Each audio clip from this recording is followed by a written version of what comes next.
Your body responds to everything about your past that isn't resolved as if you're surrounded by dangerous enemies. And you can actually tell the degree to which you're in that situation. So if you guys have memories that are older than about 18 months that still produce negative emotion when you bring them to mind, then you're in hostile territory.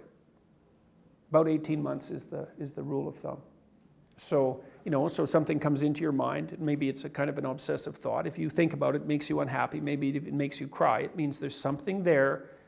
Part of you is trapped there. Something hasn't been resolved. You're not prepared for tomorrow.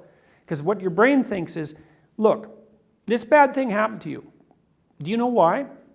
And if the answer is no, then the anxiety systems in your brain say, well, then it'll probably happen again, so you better bloody well be on alert.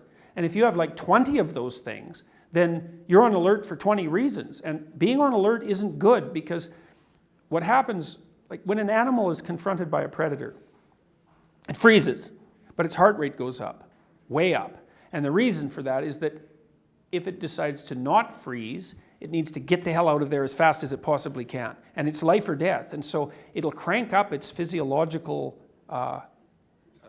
it'll crank up its utilization of physiological resources far beyond that which is sustainable. And so if you're like that all the time, all you're doing is you're getting old. You're making yourself old. You're increasing your risk of cancer and heart disease and obesity and diabetes and Alzheimer's and all these diseases of physiological degeneration. It's no joke. And the more unresolved things that you have in the past, then the more chronically stressed you are and the faster you're getting old. So good to get those sorts of things resolved.